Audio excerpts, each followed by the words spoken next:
Before I get started, I live streamed my full playthrough of this game and I'd like to thank everyone who joined me along the way. I'm not sure I would have made it through without people to chat with and keep me at least somewhat sane in the cold pre-dawn hours. So seriously, thanks. And if for some reason you want to watch that complete playthrough, the videos are unlisted, but I'll put a link to the playlist under this video. Anyway, Shining Force. I mentioned it briefly in my April Fool's video as the first JRPG I fully embraced, and the first game where I started to appreciate the distinctly Japanese anime-esque aesthetic of the genre.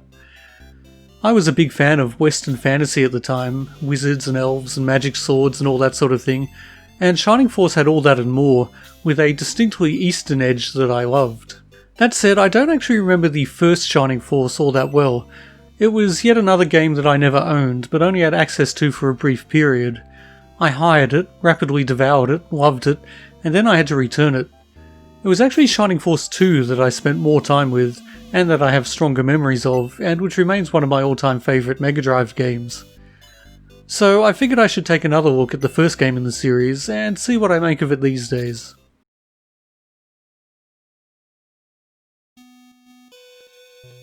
The game starts with a bit of a history lesson about the ancient struggle between the forces of light and darkness. The evil Dark Dragon, and you probably didn't need me to clarify that he was evil, was locked away in another dimension and vowed to return in 1,000 years. And now, guess what? 1,000 years have passed and war ravages the land. Time for a hero to arise. Could that hero be me? So, here we go, Shining Force. And what's that subtitle? The Legacy of Great Intention? Intention? Really? Not exactly the most epic word choice. Maybe it sounds better in Japanese. Anyway, this elf kid is smart enough to know what's what. She encourages you to take up arms against Dark Dragon, and also handles the admin, like saving and loading your game and name entry, stuff like that. For nostalgia's sake, I choose the name Adzor, which was the first name I ever used when games started giving you the option.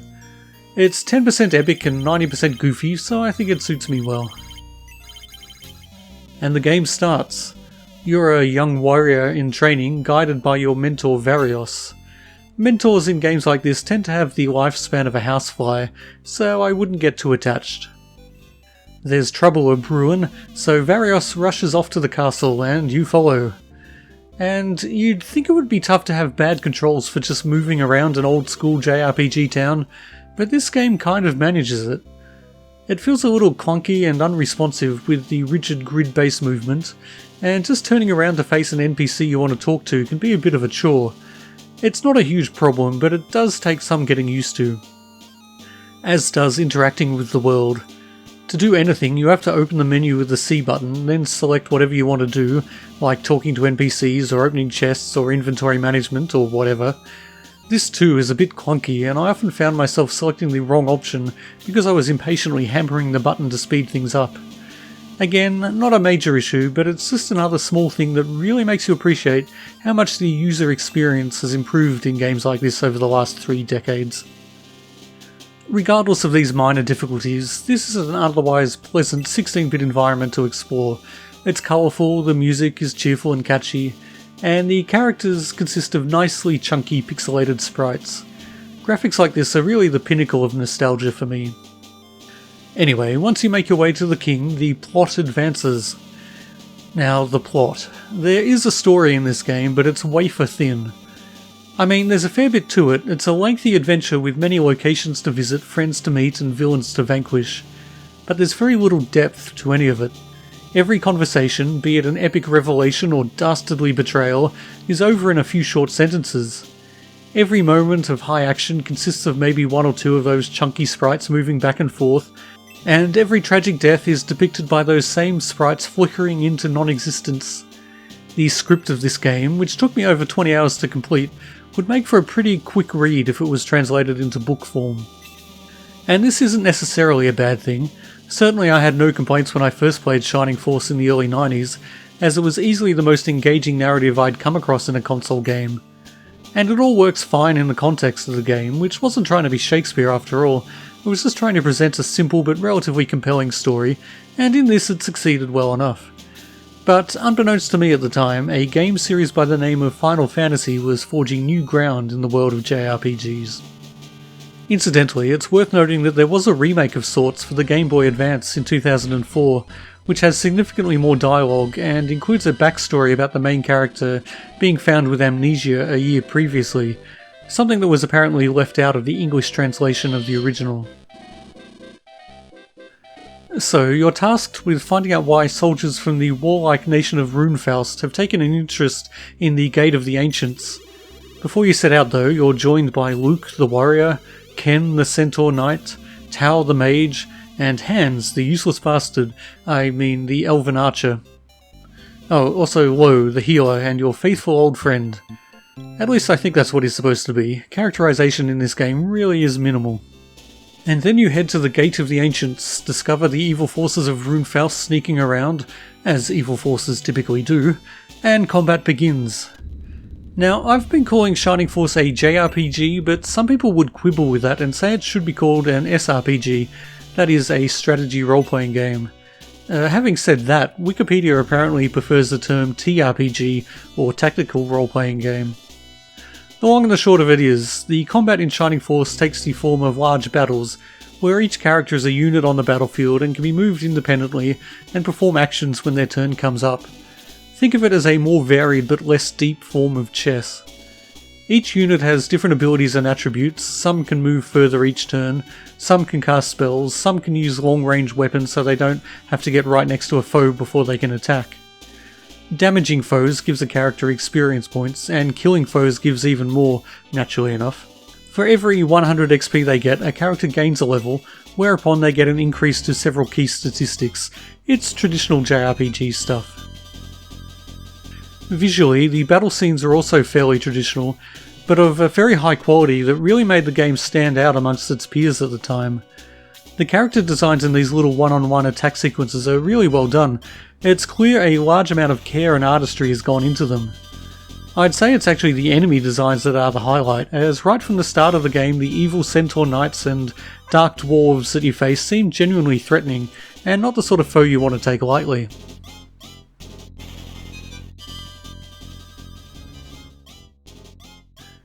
That said, this first battle was really just a tutorial, there's no threat here, and I'm dead. When your main character dies, that's the end of the battle, regardless of who else is still alive or how close you are to finishing off the last of your foes. So if an enemy happens to randomly get 2 attacks in a row on the main character, as happened here, you could be totally boned, as also happened here. It's not the end of the world, you go back to the last place you saved and you get to keep whatever experience points you gained, which is important. This isn't like other JRPGs where there is an unlimited number of enemies you can wander around and fight in random encounters. When you finish a battle in this game, the enemies you defeated are gone forever. If you die, however, or better yet if you cast the Egress spell to return safely to a nearby church, any enemies you killed in a battle respawn and you get a chance to kill them again for more XP. So, death isn't necessarily a bad thing, but the randomness this game throws at you sure can be. There aren't many other JRPGs that can screw you over with RNG like this one. One enemy randomly getting a double attack or a critical hit can, as I think I've demonstrated, cost you a battle, but so can one of your team missing their own attack. Furthermore, the turn order seems to have an element of randomness to it that I can't figure out. Every now and then one unit will get a turn, then another, and then it'll be right back to the first unit, bypassing maybe dozens of other units on the field. In fairness, this is as likely to benefit you as it is to benefit the enemy, but it's still irritating as hell when it costs you a victory. What's arguably worse is the randomness when you gain a level. As mentioned, units get bonuses to their stats when they level up, but those bonuses are seemingly random. Sometimes you get a lot of hit points and attack power, which is great. Sometimes you get literally nothing, which is greatly annoying. The emulator I'm using, the one that comes with the Mega Drive collection on Steam, has a rewind function, and it took every ounce of my willpower to not just rewind when I had bad luck leveling up. But I didn't. I wanted to do this one legitimately. And if you doubt me, hey, there's 22 hours of live stream footage for you to troll through, if you really want to. In any case, the worst thing about all this randomness is that it encourages you to be extremely conservative with how you use the main character. Your instinct might be to protect him in battle and not put him on the front lines, which is what I did. And that turned out to be a mistake for fairly predictable reasons. He's a melee character. If he's not on the front lines, he's not doing damage, he's not getting kills, and if he's not getting kills, he's not getting XP. And if he's not getting XP, he's going to stay weak, fragile, and vulnerable, so he becomes essentially useless. And that's not a good thing. In the proper course of events, he should be your most valuable unit. So if you're not using him, you're handing yourself a disadvantage. Better to bite the bullet, risk a few early defeats, and level him up to a point where he can stand in the front lines without fear. Regardless, I managed to make it through this first battle, on the second attempt, which is embarrassing. You're immediately thrown into another battle, but you can move to the small building in the east to retreat to safety if you want to. You can revive fallen allies here, and oh god, I swear it feels like half my time with this game was spent just reviving allies. A little jingle plays every time someone gets revived, and if almost everyone on your team is dead, it can take a while. I've now heard the revive music more times than I've heard about how that guy used to be an adventurer like me, until he took an arrow to the knee. With that done, I feel a bit more confident starting the next battle, and another issue with this game becomes immediately apparent. The thing is, it doesn't really respect your time. It can be very slow paced at certain points, often frustratingly so. In this battle, your army starts on a narrow slice of land wedged between the mountains and the ocean. The ground is hilly, which reduces your movement range, so much so that some of your units can't move at all, because they can't make it past the allied units in their way. So you have to slowly inch your way north, and as you do so you'll start to realise just how much time you spend in this game watching the view pan around the battlefield from one enemy to the next as they each take their turn. Honestly, it sometimes feels like this game is 50% reviving allies, 50% watching the battlefield zoom around, 10% actually doing stuff, and 1% regretting the fact I never understood how percentages work. In this battle it took me 15 minutes to move my units a short distance to the north, and finally emerge onto the grassy plains. Again, this isn't an entirely bad thing. Strategy games are allowed to be slow paced. Battles wouldn't feel so significant if they were over quickly. And Shining Force is a game that focuses almost entirely on the combat. Like I said, the plot elements are light at best and exploration is minimal. So it's fine that the battles take up a lot of your time. It's just hard to avoid the feeling that they could have been streamlined a little, and there are some battles where you end up spending turn after turn just slowly moving your units over to where the enemy is entrenched, where you really start wishing the battlefields were a little smaller. And I should point out that I had absolutely no problem with the slow pacing when I first played the game. If anything, it was a benefit, as it meant the game kept me occupied for longer. Now though, seeing as I have a huge backlog of games I really need to play at some point, I kind of value my time a little more highly. Anyway, the game progresses. There's no real need for me to explain most of the plot, it's standard fantasy fare. The villainous Cain shows up with the Sword of Darkness, murders your old mentor Varios, and also the king, who meets his demise in this poignant scene.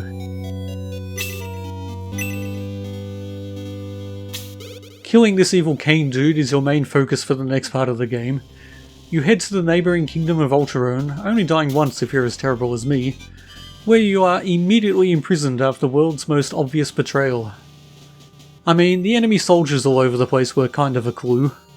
You're just as quickly sprung from your cell by Chris, who becomes the next member of your party, and battle duly ensues. These town-based battles tend to be a bit more enjoyable than those that take place in vast outdoor spaces, partly because they give the designers a chance to create more strategic opportunities with the careful placement of bridges, pathways and walls, but mainly because it doesn't take so damn long just to get over to the enemy side of the battlefield. When you win, the king begs your forgiveness for his betrayal, and that's the end of Chapter 1. The game is split into 8 discrete chapters, each one featuring a new area to battle your way through. This means there's no real backtracking in this game, no chance to explore previous areas to find things you might have missed. And I missed plenty in this playthrough, despite the fact that the areas are relatively small, and you don't need to be all that diligent to uncover their secrets. Turns out I just ain't that diligent, I guess. Anyway, there are half a dozen or so missable party members that you can recruit, and I miss most of them. I even missed the extremely useful werewolf, despite the fact the game tells you explicitly what you need to do to recruit him, because I forgot to give a certain item to a certain person. Now, there are 30 battles in this game, and again, I'm not going to go over them all. Even I am not quite that tedious. Most of them play out pretty much the same, with your foes getting stronger as the game progresses, and your allies getting stronger at roughly the same rate, in theory at least. In practice though, you need to put some real thought into how you use your units in such a way that they're all maximally useful. And I most definitely did not achieve that in this playthrough. It's very easy to find yourself with one or two units that are incredibly powerful, while the rest are weak and feeble, as I talked about happening to my main character. It doesn't take much. If one unit happens to get lucky and get even just a level or two ahead of the other characters, all of a sudden they'll be killing more enemies before your weaklings can lay a hand on them, and therefore soaking up even more of the XP for themselves. It's a process that can snowball very quickly. In this playthrough, my Centaur Knights Ken and May were unstoppable juggernauts of death, while my Dwarf warriors lagged behind, and Hans, who I described earlier as a useless bastard, well, he remained a useless bastard right up until the very end. This isn't exactly game-breaking. Fortunately, it's possible for units to catch up pretty quickly if you take the time to ensure they get a few kills under their belt, but that's more time spent with a game that already demands a fair few hours. You fight your way through this cavern to acquire an orb of light, a orb of light, which does something good, no doubt. Then there's a fight in a circus tent for some reason, which I absolutely love because the enemies are right there. You barely need to move at all before battle can commence. There's an actual proper boss in this fight, and the irritating thing about bosses in this game is that they automatically regain health every turn. Sometimes they regain more health than you can actually take off them, as may be seen later on. This fight though isn't too difficult, although the difficulty is increasing. Actually wait, no it's not. It just feels like it is, because the enemies have more HP and deal more damage. But I died on the first damn fight, and then again on the third. Technically this game might be getting easier. Or not, the mighty Adzor succumbs to poison in the next fight. So that's another death to add to the tally. Poison can be a real pain. It inflicts damage every turn and doesn't go away until you visit a church to get rid of it. Or until one of your healers uses the detox spell, but I've made such terrible strategic choices that all my healers are still so low level, they don't have access to the detox spell. Oh well, live and learn, or in this case, die and learn. Turns out I don't actually learn though. My healers remain essentially useless throughout the game, and in fact there are points where I don't have one in my party at all. This is an inadvisable strategy in most RPGs, and Shining Force is no exception. I end up having to rely on healing items, and oh god, the inventory management. This is probably the most irritating thing about Shining Force. There's no shared inventory, each character simply has 4 slots for holding onto things. One of those slots is always going to be occupied by a weapon, plus there are a few rings in the game that boost stats or can be used to cast spells in battle. Also, all quest items need to fit in there somewhere, so the amount of room available for healing items is somewhat limited. But just the process of getting and sharing out those items is a huge pain. Buying one healing item takes quite a few button presses, selecting the item, selecting who gets the item, confirming the transaction, and so on. It's not terrible, but if you want a couple of healing items for 12 units, it can take a while. You can't just buy 99 potions in this game. Buying weapons is worse. Not only do you have to buy them, you have to equip them, which requires more time in clumsy menus. And because carrying capacity is so limited, you really need to get rid of the old weapon by selling it, which takes just as long as buying. And then, of course, you'll often need to transfer items between units. The main character gets all the items you find in chests around the world, so roughly 1 billion times throughout the game you'll need to go into the items menu, select the transfer option, select the main character, select the item you want to transfer, select who you want it to go to, realize their inventory is full, go back through all those menus to select them, select which of their items you want to transfer to make room. It gets seriously annoying. In any case, before long there's a battle on a big bridge, no Gilgamesh unfortunately, and there's a bit of a twist here. The enemy is using a new weapon called a laser eye. It doesn't do much, but when it does, oh boy, you want to watch out. It takes several turns to charge up, but once it's done that, it unleashes an attack that basically hits everyone in a straight line in front of it. Fortunately, this includes your enemies. It wipes out half my team with its first attack, but fortunately they were my weaker half.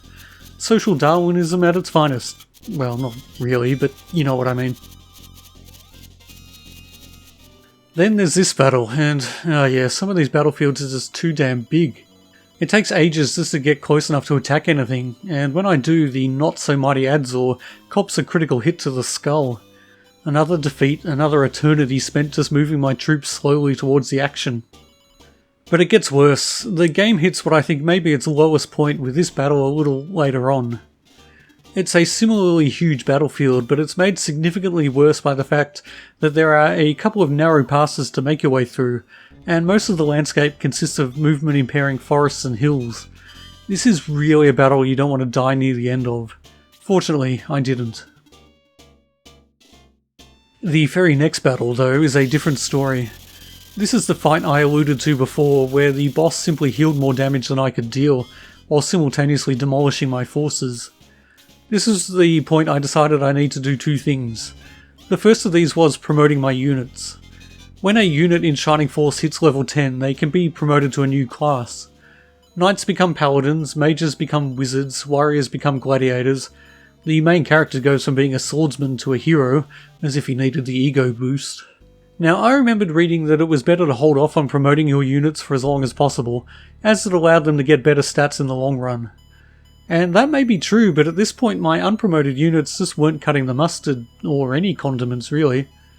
I had promoted Ken, the Centaur Knight, now Paladin, just to see how that went, and he was easily my most effective unit. So I was starting to question the wisdom of waiting to promote my other units. Maybe it's a good strategy if your other strategies don't suck, but for me at least it was definitely time to do some promoting, so that's what I did. The other thing I did was grind. Once I'd promoted everyone I could, I spent an hour or two just fighting through the first part of this battle to get everyone a few more levels. Once you promote units, they start getting more stat bonuses per level, so it didn't take too long before I felt I could actually do some damage to the boss. And so it proved, eventually. Now I have the Sword of Light, which is, well, basically a good thing. And, oh yeah, plot stuff. Turns out Cain wasn't really evil, he was just being controlled by Dark Soul, a big baddie who's even bigger and baddier. Also, if you're playing the original Japanese version, it turns out that Cain is really the main character's brother, but that's another plot element that was apparently lost in translation.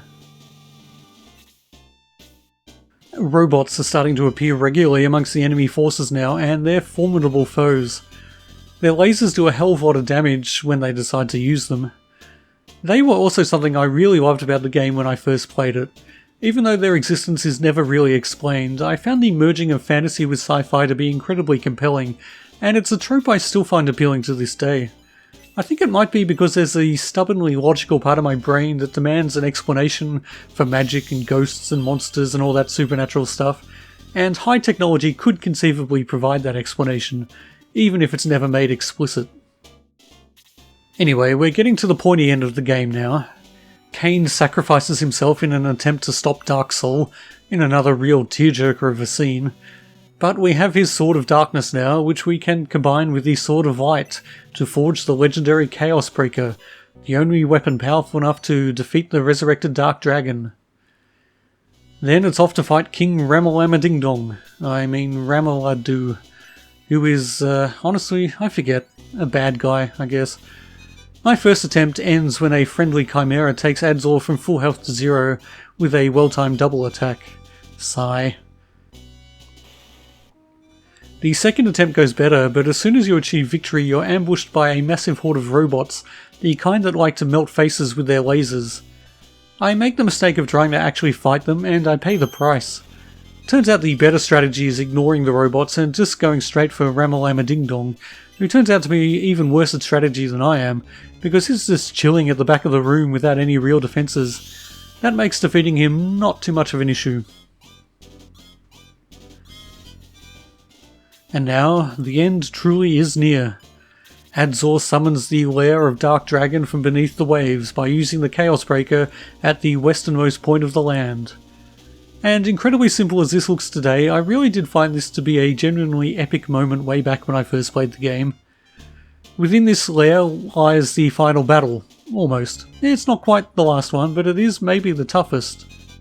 You're forced through a narrow choke point while flying enemies encroach from either side. I died at least once before figuring out that you need to slowly, methodically lure in the flying enemies and deal with them before they overwhelm you. And now it really is time for the final battle. Well, very nearly. It's coming real soon, I promise. This penultimate fight isn't actually all that tough, or at least it isn't on this playthrough, largely because of a weird quirk with the enemy AI, where they sometimes choose to just ignore you. I mean, I'm bad at strategy, but I usually remember to at least attack the enemy. Not always though. There were several points where I managed to press the wrong button and so my unit just did nothing. Maybe that's what happened to the enemy AI, it pressed the wrong button. Anyway, Dark Soul isn't quite as deadly as he's cracked up to be, and Adzor has finally, now that it's almost too late, reached the point where he's unlikely to be killed in one turn. I mean, it's certainly not impossible, but it doesn't happen in this battle at least. So Dark Soul dies, and notice that giant picture of a three-headed dragon on the floor? Yeah, that's not a picture. With his dying breath, Dark Soul finally achieves his goal of resurrecting Dark Dragon. And honestly, what did he hope to achieve by this? What was it about living in a world ruled over by an openly evil, unstoppable three-headed dragon that appealed to him? I swear, some villains just don't stop to think. Oh well, doesn't matter now, the bastard's dead. Okay, now it's the final battle. Dark Dragon doesn't actually do a lot, seeing as he's basically welded to the floor. Each of his three heads cast spells, with the center head being the most powerful, but he doesn't actually move. The two skeletons on either side can move, however, and more importantly they can respawn, or at least they can if there's nothing on the black squares where they appear. Even I am able to formulate the cunning stratagem of leaving a unit on these squares, so I only have to kill the skeletons once. And then it's on to the three heads, starting with the one in the center. Now, I don't know if the game was just taking pity on me after throwing me some rather bad luck earlier on, but now the gods of RNG seem to be on my side. I randomly get quite a few double attacks, and the first head goes down relatively quickly. I might still have been screwed if I hadn't happened to have a shower of cure on hand. I'd almost forgotten about these things. They're incredibly powerful healing items that affect your whole army, and because they're so powerful, I naturally enough never use them. Yes, I'm one of those people who can go through an entire Final Fantasy game without ever using a Mega Elixir, because they're so damn useful. Anyway, since this is absolutely positively the final boss, there's only one head left, and I'm just about to kill it, so I figure I might be able to justify using one. And so I do. Moments later, the boss is dead. Hurrah, finally. But of course, it's not quite that simple. No, don't worry, it really honestly was the final boss.